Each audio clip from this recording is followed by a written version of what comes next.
Hi, everybody. I am so excited to have the opportunity to take a little bit of your time and share some wisdom from the DGHI alums who have graced us with their presence today.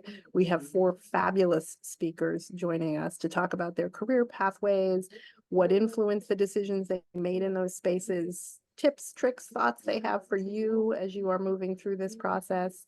I'm gonna stay, for those of you who know me, you realize it's rare when I say I'm gonna try to stay a little quiet on this and let their voices really own this space.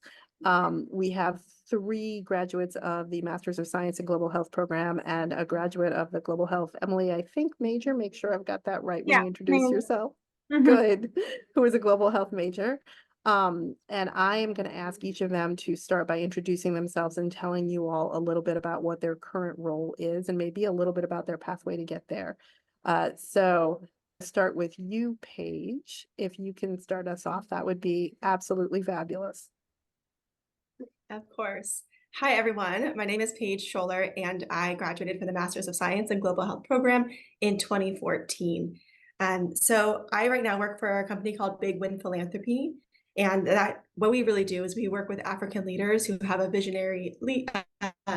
transformative vision or like a legacy goal. And we try to understand how we can implement that vision. And it's usually looking at like early childhood development, looking at learning, we're looking at youth employment. So how can those countries and how can those leaders be impacting the children within their country? And my role within that organization is I lead our leadership initiatives. So what that means is that I'm identifying different African leaders. I'm working with African leaders to understand what is that vision, what legacy do they want to leave in office, and then understanding where their strengths, where their pain points, what kind of need and support do they need. And then if that need is working with our organization and being able to provide that programmatic support, I would link them with our programmatics arm or linking them with other African leaders in the area or working with different development organizations. So that's really the crux of what I do in my organization right now. Thank you, Lisa. Thanks, Paige. Valerie. Sure. Hi, everyone. Valerie Parker. I'm a policy research associate, actually here at Duke at the Duke-Margolis Institute for Health Policy. I'm actually based out of the Duke and DC office, so living in the DC area. In terms of my day-to-day responsibilities, I'm in a project manager type of role. And here at the Policy Institute, we work with a variety of stakeholder groups.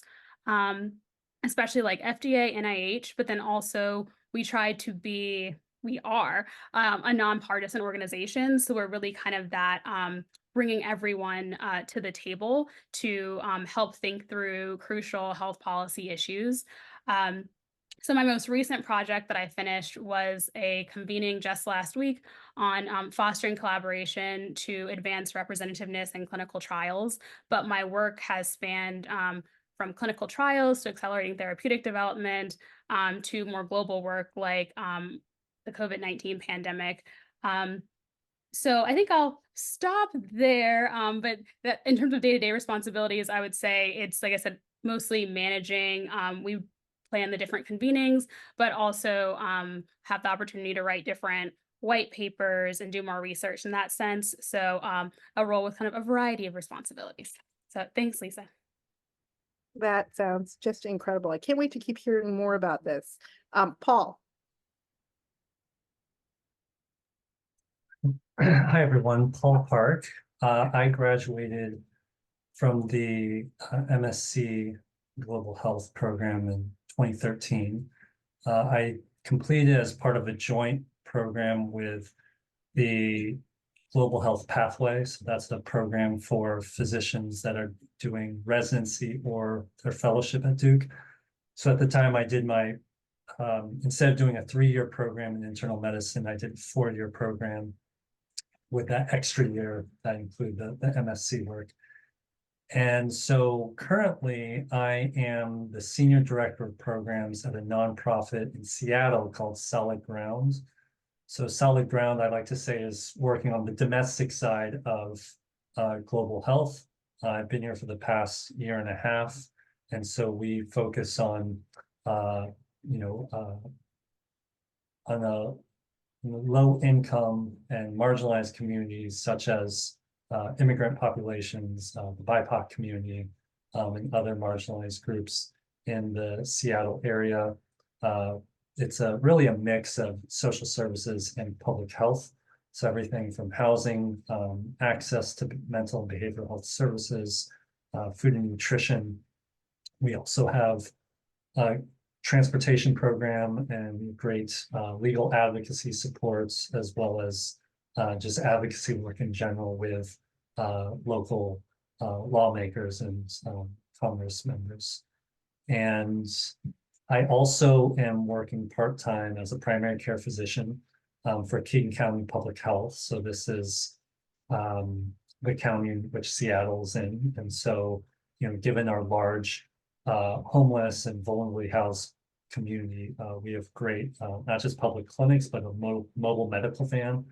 So I do most of my shifts in the van. So we're just going around to different encampments and areas where it's more accessible for those that need medical care to come to the van.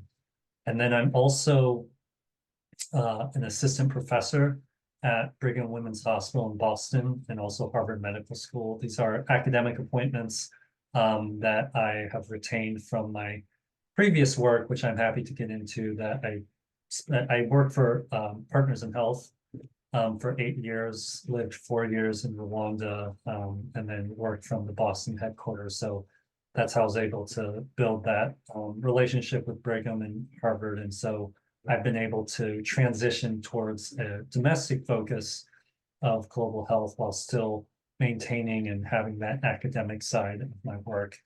And then lastly, I'll say I'm an adjunct faculty at University of Global Health Equity in Rwanda. And so there I, at a very part-time basis, give guest lectures when I can, but also am active in their mentorship program. And yeah, I will pass back to the host. Thanks, Paul. That is quite a list. Emily, tell us a little bit about where you are now. Yeah, sure. So I was part of the Duke undergraduate program. My co-majors were global health and public policy. I was class of 2018, so just had my 5-year reunion last year. And I've kind of pivoted into the pharmaceutical industry. So I was at Pfizer and now I'm at GlaxoSmithKline, GSK, working on vaccines, health economics and outcomes research.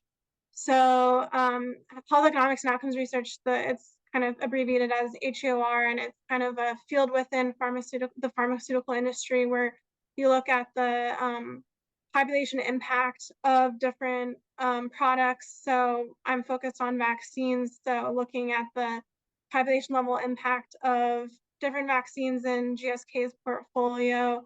It's very, my day-to-day responsibilities are conducting studies that vary from cost effectiveness analyses to knowledge, attitudes, and practices surveys among patients and HCPs, systematic literature reviews, and so forth. And those studies eventually get submitted to conferences for publication, and then also as manuscripts into journals. So it's a lot of external facing kind of work that we conduct within the pharma world. So yeah, definitely I'm very passionate about the vaccine space, and my role is US specific. My last role at Pfizer was global. So yeah, both of these roles have given me different different knowledge sets in the vaccine space in these different contexts. So that's pretty much where I'm at right now. Thank you. Thank all of you so much. I'm so struck by the fact that just in the 4 of you, just this panel that we have this incredible variety of experiences, current roles, past experiences. And I'm going to make us all chuckle a little bit, because the first question I was going to ask everybody was, so has it been a straight line from where you started immediately after graduation to where you are currently? And we're just going to take a moment and giggle together for that, because clearly there has been a lot of zigzagging and a lot of building on experiences. And I would love to to have you all share that experience with our attendees, because really they're sitting in the place of, where do I go next? What can I do with this degree? And I hear policy, I hear industry, I hear clinical care, I hear advocacy across all of this. So if maybe the first question I can ask the panel is, if it has been linear, how has that felt? And if it has not been linear, what were the factors that sort of nudged you from one place to another place, one pathway to another pathway? And maybe I'll start with you, Valerie, on this one. Sure. So has it been linear? Absolutely not. But I will say maybe it was like steps. We stepped, we moved in a direction. Let me see, I'll try to be concise. So for my thesis work, I focused on a concept called reverse innovation, which we can debate the concept, but essentially it's adapting healthcare innovations from low and middle income countries to high income ones. So my perspective on global health has been more around how to collaborate on that international setting. How can we all share those different experiences? When I graduated, and I realized I neglect to say this, I'm a double Duke alum, so I'm 2016, but no global health, and then 2018 master's. So when I graduated, I was thinking around innovation, and I was like, you know what's an innovation? Technology. That's an innovation. We love it. And so I had a friend who was working at 𝗣PHIS, the EHR company at the time, and she said, Val, like, this is the perfect fit job for you. And I was like, are you sure? I'm reading the description. She's like, it's perfect fit. And it was implementation project manager. So, turns out it was like, I was a great fit. I was offered the role. And so I worked in the EHR space for a bit, helping really on the day-to-day. Like, I was part of the tech team. Like, I was responsible for ensuring that the software got implemented in a timely manner, that it was tailored to the needs of the particular health system or organization. And it gave me kind of a on-the-ground view of how health systems work both in the US, but I also had the opportunity to look at systems in Canada. So seeing the changes from a single payer perspective. But what I didn't like about that, and why I had to move from there, was I really was on the tech team. I was not doing like research per se. I was not doing analysis. When someone called me, it was like the button on my screen isn't working. There's a typo, things like that. And I was like, I got my global health degree because I wanted to be more in that like healthcare, like health system space. Once again, through networking, I actually ended up at Duke-Margolis in a more junior role. And, it's here where I got to do more of that analyses, more of that big picture impact, but still looking globally on those global projects in terms of collaboration. And then I actually ended up spending some time in industry in the global regulatory policy space. So kind of tying these threads together around research, analysis, health system strengthening. And then I ended up right back at Margolis in a more senior capacity, now with a focus on digital health and data. So going all the way back to that EHR space, but using it in, like I said, what I wanted to do in more of that big picture health systems analysis perspective. So not quite linear, but I was able to kind of build on each experience to kind of get to where I am at this point. So that's really interesting, because it really does create, I hear this through line in all of these spaces, but some very intentional steps. Paige. Sure. Mine is a little more linear, I think, than some of the other panelists here, but I think I had a bit of a change before I came to Duke for my master's. So I actually used to work in neuroscience basic research before I came for my master's, and I thought I would be in a laboratory doing basic research my entire life, and then realized that while I love research, I wanted to do something that was a bit broader, and I also wanted to do something in Africa.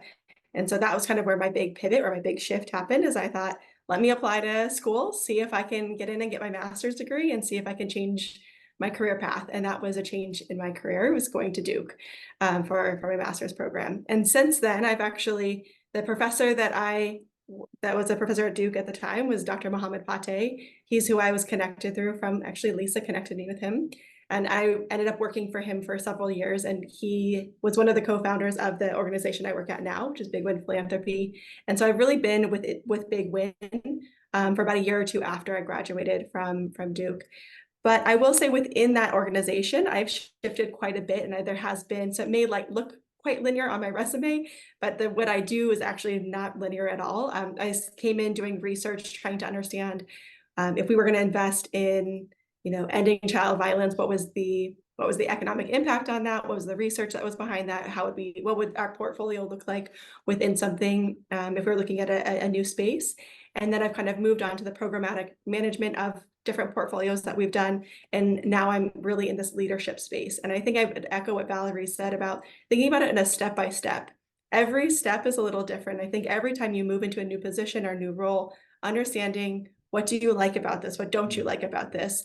Where do you want to see your next step? I think I would have never thought 5-10 years ago that I wanted to be working in this leadership space, but this is something that's really has driven me, and it's what keeps me awake at night, and it's really what I want to change. And so I think it's been an evolution over the time that I've been working within this space. So that's really been my journey. Thanks, Lisa. Thanks, Paige.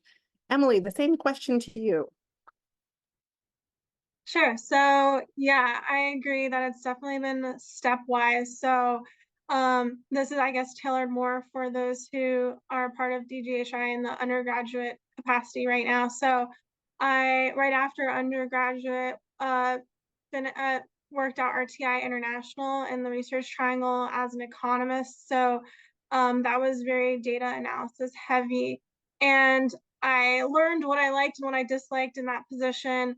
And I realized that kind of conducting independent data analysis wasn't something that I wanted to do long term. So I decided to go get my master's in international health policy at the London School of Economics, which was a great fit for me in terms of pivoting into a different career trajectory that's still aligned to global health, but more on the health policy side. So I, through that master's program, had an internship at Pfizer. So that's how I kind of entered the pharmaceutical side of global health. And I have since, in the last 4 years, it's been 4 years now, been working within the pharmaceutical space. So I think kind of what the other panels have said, learned what I liked and what I disliked in my first position, and then was able to kind of tailor my next moves based off of that. And overall, I wouldn't change the course of how I ended up here, because I think I learned so much through the process of my past roles. Thanks, Emily.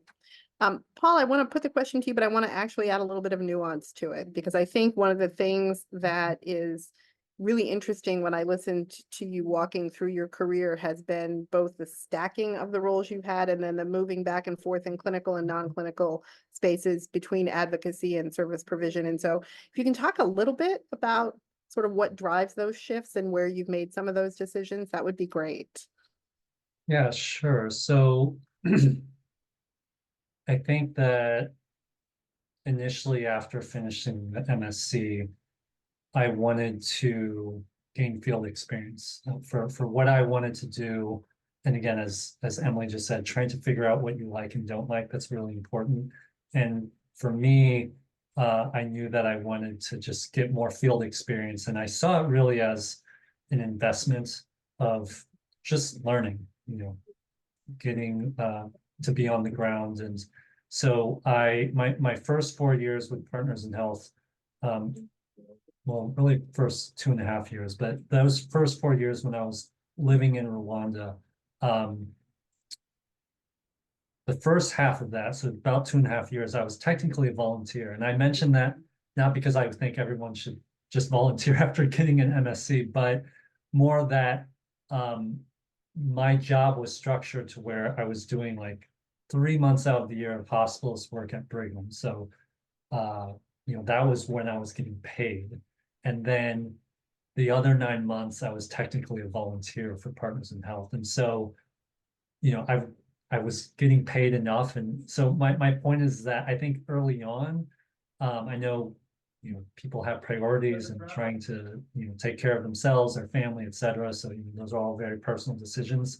But I was in a situation where it was worth it, even though my colleagues that finished residency at the same time as I did thought I was crazy, but it was really important for me to get that time. And sometimes the only way to get that experience is to, take a pay cut, so to speak. And so that was incredibly helpful. And I had some field experience before that as well that I can speak on, but I just think investing in and getting that experience was really helpful for me. Having an ear to the ground, listening firsthand from patients and colleagues, other, local public health advocates, local policymakers, local physicians and nurses, to really understand the challenges. That was, incredibly valuable for me. And then moving on from there, I was able to get a job again with Partners in Health, but from the Boston headquarters, where I was, traveling maybe 2 or 3 months out of the year to different parts of the PIH network to help support the implementation. And I should have said this from the beginning. I consider myself an implementer in like the global public health sphere, to help implement a lot of the successes we had in Rwanda. And so, there's no way I would have gotten that job. I think a lot of people are like, oh, that's so wonderful. You get to live in the US and travel abroad. Like, that transition from being completely based in Rwanda, like, how did you do that? And the reality is, if I didn't have that work experience in Rwanda, and then previously I was in Kenya, then they wouldn't have hired me because, who am I to say that I can, quickly learn and adjust and work with local teams to figure out what implementation design will work for them. So I think that, really investing in trying to get an honest perspective of the work is critical. And, in terms of how I was able to stack all that, I think part of it was like the flexibility that Partners in Health and Brigham had. Like in Harvard, they have this partnership where they want people to be able to be an implementer, to have some protected time to do clinical work, to have protected time to do research. And so, I think that I was encouraged to do all three. And I think, especially coming from Duke, where I would, really, I continue to be grateful to the MSc program for teaching me like really more deep understanding of research. I think that even though right now I'm not like writing my own Stata code, like I'm sure many of the students are, but I learned how to work with researchers. Even if I consider myself an implementer, but it was so important for me to not just understand the language, but the principles, and to be in the weeds of research. And I've carried that with me all the way today. My domestic work right now, we're doing the exact same thing. I'm working and collaborating with researchers either at University of Washington locally or Harvard Medical School to be able to assess and analyze our implementation work. And that's something that I've carried really as a common thread. And so I actually just noticed, I want to give a quick shout out that Joe Eggers on this call, and he was actually my faculty mentor on my research project in MSc. So it's good to see Joe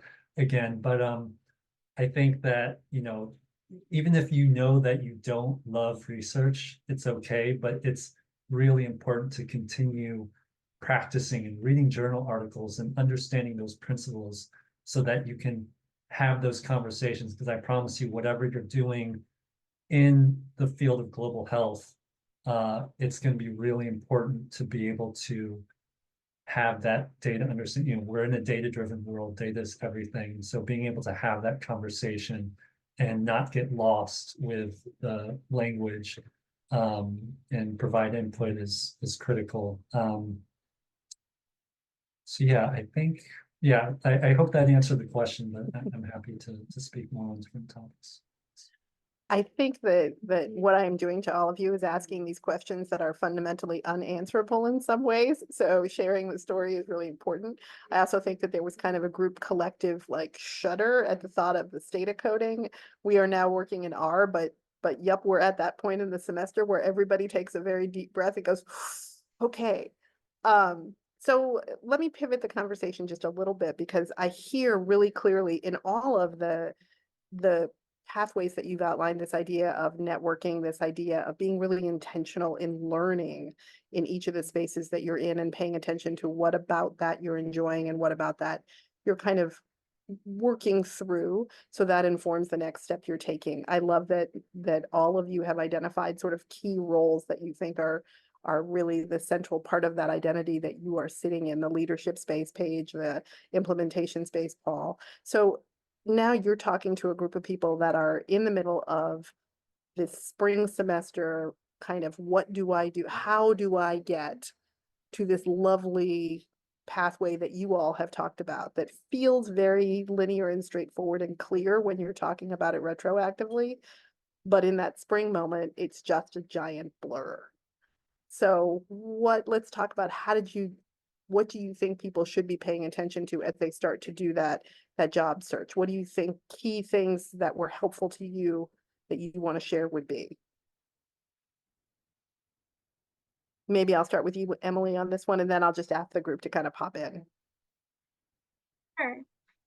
Yeah, I can remember that time pretty clearly. It was definitely stressful to try to navigate the job search, and so I understand it's never a fun time, but I think it's always just keep in mind, like when you look back a few years from now, you'll be grateful for how far you've come. So I think putting myself back in senior year of college, and I was applying. I did have a lot of networking calls with Duke Global Health alums. So I think I specifically recall someone who was a few years above me who was working at RTI International, where I ended up getting a position, who had a lot of insight. She was able to also review my application and ended up being able to refer me as well. So I think really leveraging the DGHI community where you can, and I think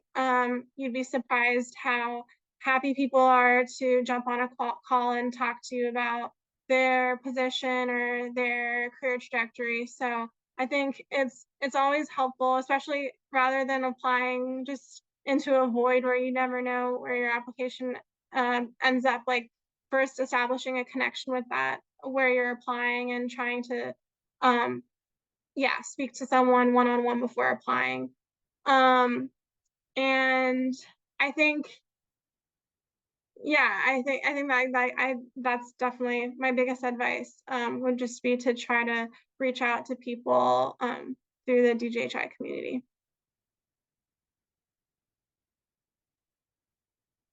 I can hop in here. So I think there's a couple things that I'd recommend. And one is to just start articulating what you want.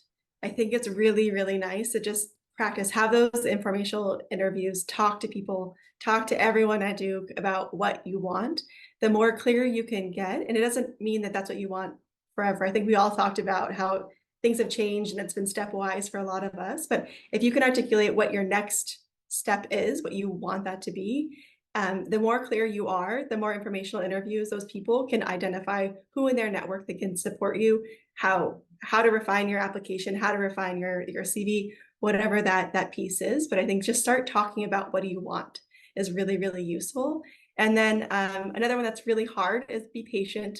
It's so hard, I know, in the moment to be patient, but the opportunities will come, the jobs will come, the interviews will come. You just have to be patient and continue putting yourself out there. Take those risks. Go to Rwanda. Go to wherever that job calls you. I think it's really important to take those risks that come your way. So those would be my recommendations for you. That's great, Paige. And just to add on to that, I completely agree with what's been said by both you, Paige and Emily. what you want and also what you don't want. Like, for instance, so grateful for the foundation of statistics that this program established. However, I did not want to use data in my day to day or now R. I hear R is used more frequently now. So good to hear that switch was made. So I was like, no, I do not want to apply to anything that had like quantitative analysis or something like that. And what I found that's been helpful over the years is to sit down and make your list, like your wish list or like your like absolutely not type of list separately from your like job search. Like don't look at jobs and then try and do a checklist, but it's just sit down like with yourself and go like, okay, I definitely want something like this. Income, how much money do you want to make? What's reasonable? What can you live off of? Is there a threshold there? And thinking through like those types of things in a way that isn't so specific, like I want to live in this one, I don't know, kind of small city, for instance, but maybe like broader, I want to live in this region. And that way I've found has really helped me to tailor my search and also to target it in a way where I'm not applying to every single thing. I'm being a bit more thoughtful about my own time and what I'm looking for. So it can feel like, oh, I'm passing up on every opportunity, but it's like, no, you're figuring out what you want at this time. So don't like narrow it down too much that you can't, apply to anything. But it's okay to pass up an opportunity if you think it's not a good fit and just, save that energy for applying to something that you're a bit more excited about or could help you achieve your overall career goals. Thanks. And, I agree with everything that says. I don't have too much new to add. I would just, I guess, reemphasize, Emily's point about networking, like that is huge. And, I have like embarrassing stories of like aggressively networking, like jumping on an elevator, like someone was going to the airport and I was like, can I just jump into the car, go to the airport with you just so I can talk to you? Like, it sounds like kind of absurd, but like, if you're willing to like those, I'll call it aggressive networking, it can change everything. Like, as I think we all know, like having a great CV or a cover letter is important, but having a relationship is even more powerful. And so, be willing, if you're at a conference or seminar and you see someone that's, has a similar interest or is in a high level position, organization you want to work for, like be bold, talk to them, practice your, elevator speech. I think, yeah, I would say aggressive networking is so critical. And I can tell you that it's helped me so much to, get to certain positions that I was trying to get to. The other thing I'll say to be cognizant of is your values. I think, again, in the early stages, it may not be easy to have the pick of the litter, so to speak. But if you do have choice in like different job opportunities, not every global health organization or institution is the same from a values perspective. And so, we all carry our own personal values. So really think about that, because on paper, there may be an organization or a company that you think does the technical work that you appreciate, but if their mission, vision, and values are not in alignment, you may not get along with your colleagues and you may want to quit just because of that, even though you love the technical work that's day to day. And so, don't be afraid to, in the interview trail, to ask questions that get at the institution's values and reflect on your own. And then once you are working somewhere, something one of my mentors always told me is really pay attention to what aspects of the job that you have make you excited. Like try to really, and write it down, like what aspects of the job are you like excited to do and others not so much. That way in your next step, kind of where to narrow your focus. Yeah, thanks. I love this sort of theme that emerges. And in our last conversation with alumni, this came up as well, this idea of being bold and being open to taking risks. and being willing to entertain opportunities that may not immediately seem to fit exactly into what you want. So it's kind of lovely to hear this coming out in this group again with this idea of like, hey, try things. Be open to the fact that this may be non-linear. So thank you all for that. I want to make sure I'm making time for people who are attending to ask questions. So I'm going to pause for a second and see if anybody has questions in the chat, or if there is anybody who wants to unmute and ask our panelists a direct question. I have 700 others I promise I will ask if not.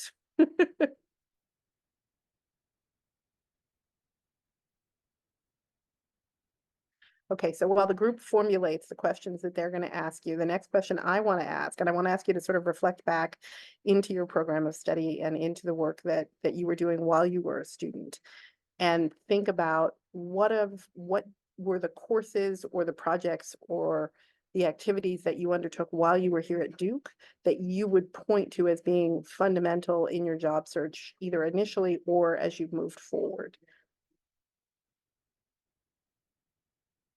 And Paul, I'm going to start with you on this one because you had referenced the opportunity to do some of the research as being one piece of that. So I'll preface a little bit with that, but ask you for some other pieces of that too.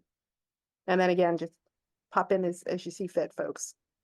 Yeah, I would definitely say the research collaboration that I mentioned, again, not because I want to figure out if I want to be a researcher. I mean, that was part of it, but I think the more valuable thing was you see that when you look at a research project, there's so many pieces and partners in place. And so like at what part of the entire spectrum do you want to be a part of? So there's usually the local team that's doing, you know, some implementation work.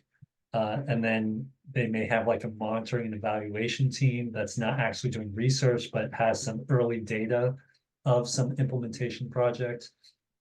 And so you have the implementers, the monitoring and evaluation team, and then you may have researchers coming in. And then what do you do with the research? Then hopefully it gets handed over to policymakers and advocates that can take that data and take it to the highest levels to be influential in, you know, future policies. And so there's this broad spectrum. And so I think understanding that entire string of the before, during, and after research, and what part do you like? What part, you know, really comes to you, I think was really helpful. And then in terms of like I'll say the course, it's really the field experience. Like, you know, because I was in a different track with my residency program, I got to spend, I think in total 9 months in Kenya. And so whether you're spending 9 months or whether you're spending 1 month, make the most of it. That is really the time, in my opinion, you're going to learn more from than any textbook or any class. You know, talk to people. Like, I know there may be temptation in the evenings and weekends to go on some excursion or go out with, you know, other local, or I should say expats, but try to get to know local people and have conversations and understand their stories, obviously in as respectful manner as possible. But I think that field experience is the most important class here, in my opinion. So I can't emphasize enough how much you can learn from being on the ground. I'm happy to jump in next. So I think reflecting back on the different courses and what really is important now to me, I think definitely it came up before, but any type of statistics or econometrics classes were very critical in getting your foot in the door, because I think a lot of entry-level positions, this came up earlier, a lot of entry-level positions do require the actual like quantitative skill sets. So even if that's not something that you want to do long term, I do think it's really helpful to just get a launch into your career trajectory. So even if you don't love econometrics or statistics, I would definitely suggest getting some experiences under your belt. And I think another key skill set was just honing in on your writing skills. I think that has really come to benefit me greatly in my day-to-day job. I write a lot of abstracts and manuscripts, and just I think DGHI definitely leaned into honing in on your writing skills, and I think that that was really key for the future.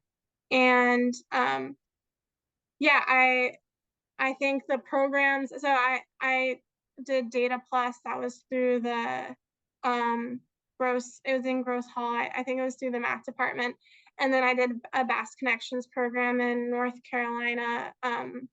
So I think both of those experiences were key in kind of fine-tuning my analytical skills and also my field experience, which I think I forgot to mention this in the last question, but I think Valerie kind of touched on the fact that you have to trust the process, that even if you have the jobs that you're kind of aiming towards, if those don't work out, that was really for a reason. And I think looking back, the first positions that I had that straight out of DGHI were critical, and then kind of like paving the way for forward. And so those two programs, Data Plus and Fast Connections, really helped me on that first step out of college. So I'm grateful for those experiences. I can jump in to dual. No. So what I found helpful was qualitative methods as someone who doesn't like all that statistics. I will say, and I think Paul brought this up earlier, what I found most helpful from my stats courses was seeing how everything works and be able to collaborate from a research standpoint by understanding like, okay, like I see that you're modeling this and this, here are some additional considerations. Or as we're thinking about, doing graphics or something, what's the best way to display this data that's been analyzed by someone other than me? So the qualitative methods courses that I took, and I'm a bit biased because in undergrad I did culture anthropology as well, but I found that to be like immensely beneficial in the sense of I was always analyzing in some capacity, for instance, like how organizations work, how health systems work, how are these stakeholder groups working together in order to achieve a certain goal. So having kind of my people analysis hat on, so to speak, I found to be like immensely beneficial in whatever job that I was in. And I think we're all kind of touching on this, like in some way analysis has been important. In some way, we're pulling in those different research skills. I'll also say from a thesis standpoint, what I found to be helpful wasn't just kind of the on-the-ground experience, but the project management piece, the fact that you're like coordinating your visas and you're trying to like work on the ground to plan something. And, it seems, or at least to me, it didn't seem like much in the moment, but it really was the beginning of like learning how to communicate with people, learning how to set deadlines and timelines and follow up with people if something needed to get done still and not losing track of things. So once again, it seems kind of simple in the moment, but I also found that piece to be immensely beneficial. And then I'll also say, going back to my qualitative analysis piece, I do in my day-to-day also conduct like semi-structured stakeholder interviews, and my colleagues have been doing more like coding. So it's definitely something that, I leaned into, knowing what Emily said, like it's great that you come out of the program well-rounded. And since, I'm just a little bit stubborn, I wanted to be extra, have extra emphasis on my qualitative analysis piece, so I could really go full throttle in that space. Yeah, I think to build off of, I think what I'm hearing from a lot of people is, these different classes that you take, the different coursework that you take, whether it's health systems or monitoring and evaluation or policy, to me, that's just like what we do now, but different stakeholders. You have to be able to write the same report in 4 different ways to 4 different people. And you're highlighting different data, you're trying to make decisions, different decision makers make different decisions. And having that basis and learning how to frame things differently across your different coursework was really useful for me. It's definitely something that I had never learned before. I was very much in just the basic science research world where everything was a bit more long-winded than it needed to be. So I think understanding how you have a one-pager that has the right research, that has the right framing and drives decisions has been something that was really helpful for me in the master's program. Thank you, Lisa. You all are just amazing. I am so grateful for all of the wisdom that kind of gets collected as we hear the perspectives and the things that you've done. I hear such a clear thread on the applied nature of the study that you all have done while you're at Duke and how that has informed what you've done. I want to challenge our attendees now. You have 4 people in front of you who can provide some insight and some guidance in the career space. What would you like to use this time to ask them? It looks like there's a question in the chat. Mm-hmm. Yeah, I can take a stab at answering that since I was in undergrad at DGHI. So I think I really leaned into Duke provided opportunities. So I mentioned I did the Data Plus program one summer, and then I did the Fast Connections program in Robeson County, North Carolina one summer. And both of those were extremely fruitful. I would highly recommend to look into those options. Externally, I didn't have much success there, and I do think Duke has such a rigorous summer program kind of options that you can choose from that and apply to. Some of them didn't work out for me, others did, but like I mentioned before, I think everything kind of happens for a reason retrospectively, and those programs may have not, led me to where I am now. So I think, yeah, I really enjoyed both of the summer experiences that I had. So definitely would suggest those 2 programs. I think Data Plus is also still in existence, and definitely fine-tune those quantitative analysis skills that I mentioned earlier were a huge benefit to me. And I just want to echo on what you said there, Emily. I didn't mention this before, but my very first job out of my master's program was actually as a program development intern, reporting to Lisa with DGHI. So, having that little bit of experience and also an opportunity to kind of continue to apply for more full-time positions as I found my way doing what we've just been discussing was really helpful. So, have to emphasize those Duke provided options.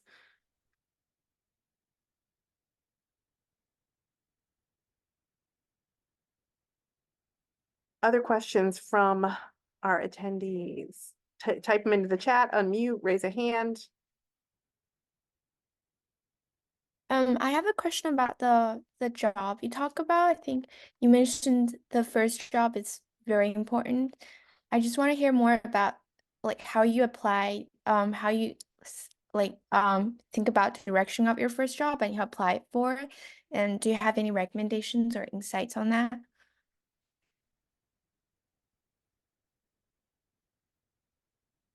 I can take a pass at this, only because I don't know, your first job is your first job, but I don't know that it's super duper important. It's, it's your first step. So it helps you to see if you don't already know like what you like or don't like about the workplace. Another fun fact about me, I guess I'm listing my dislikes, time cards. I don't particularly, not a fan of having to list all my hours, but I wouldn't have known that if I hadn't had my experiences. So I guess all this to say, then when thinking about a first job, I remember it's kind of hard to think like, what do I like or what don't I like? I don't know, I haven't worked yet, but it's really simple things like, I want to work on a team. I want to be able to do more writing, or I want to be able to do data analysis. I want to make this amount of money to work in this region, or looking up what's reasonable for the position. And it might be something more about skill set. So what skills do you want to build or strengthen maybe? I think we talk about taking risks or having to make sacrifices. So like, one risk that I took was my first job was more domestic facing, even though I had just graduated from a global program. But for different reasons, for different factors, that's where I ended up. I'd say from a financial standpoint, but also just from an interest. Like I wanted to really continue to pull on that innovations piece. But I didn't really know, and I'm still just now realizing, and that was 2019, like 5 years later, just what impact that first job had. So it's more, I'd say, like in the moment, I didn't know the impact that it would have, but down the road, you might realize. So in that sense, there's an importance, but I wouldn't put a lot of pressure, and I don't know if my fellow panelists agree, on like that first position has to be perfect or just right, because at the end of the day, you moved on and kept going. Thank you. Yeah, I completely agree with what Valerie said. I think 2020 hindsight, my first job was really important in paving where the twists and turns of my career, but I don't think it was by any means like a dream job or anything. I think so like I mentioned, my first job after undergrad was at RTI International as an economist conducting like tobacco related policy and analysis. It was very data heavy, and I learned and fine-tuned some key skill sets that then helped me on the next opportunity. And it was just like a build and build and build, and I wouldn't be where I am now had it not been for that path. So I think just your first job is critical, as we had mentioned before, to just learn about what you like and what you dislike, and then go from there. And yeah, and just kind of trust the process. Yeah, I can add on here a little bit as well. I think that even if any of us on the panel took a different job, we still would have been okay in the long run at that first job. I think just that trusting that process, trusting that you're going to find your way. I know that's very hard it's easy for us to say that now. I think it's very hard in the moment to say that, but figure out just what you're willing to compromise on that first job. I think the first position that I had, I was able to work with the person that I wanted to, but maybe not on the thing that I wanted to do it and not in the area that I wanted to be at. And I floundered for about 2 years, kind of putting 20% of my job in this position, 20% of my job in this position for a while. And then I finally kind of landed the thing that I wanted. And it was because I was continuing to network, continuing to understand what do I want, what don't I like. But it is not linear. I think, as Lisa said at the beginning, it really is about constantly thinking about what do I want, where am I looking for? And that first job, it is important, but it is not the end all be all. You will learn what you like, you'll learn what you don't like. You can always find a different job. But put yourself out there, ask for the informational interviews, get on LinkedIn, cold email people, just do it. People will respond. It is amazing that people will respond to you, but they will. Use this network here, go into DGHI and ask the network that you have for kind of where they think you should be. They know you, so I think it's just good to use that network that you have. Thank you. Yeah, and I'd like to add real quick, I imagine that for many of the students, Duke has been, encouraging this conversation around the decolonization of global health.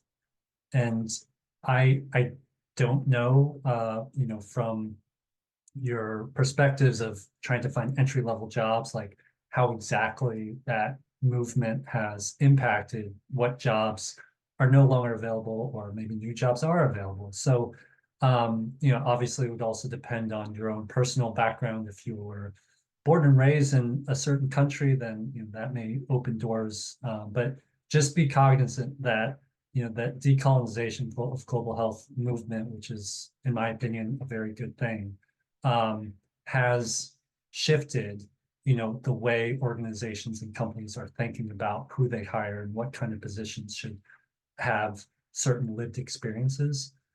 So that's something that, and on that, I can speak personally from the implementation side. The implementation work that I did in Rwanda, they wouldn't hire me if I wanted to try to find that job. I was born and raised in the US. And I agree with that. I think I was working there during a time where the infrastructure was where they welcomed me and, appreciated, the skills I was bringing to the table.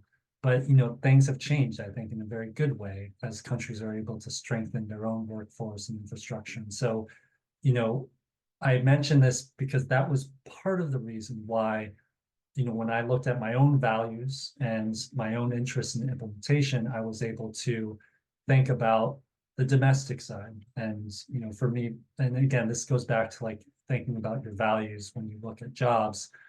For me, as an Asian American, I changed to the domestic side during a time where, the country was, having a terrible time with racial injustice, both on the COVID side, obviously everything related to, the Black Lives Matter movement, and then later the anti-Asian violence that was occurring. And so for all those reasons, I looked at, hey, how much of my, global health aspects and values and skill sets can be applied now to the domestic side, where I felt personally invested that I wanted to, apply my implementation skills. And I was very fortunate to find, a job that I felt like was very similar to the work that I had been doing for Partners in Health. And so all this to say, think about your values, but also think about the domestic side,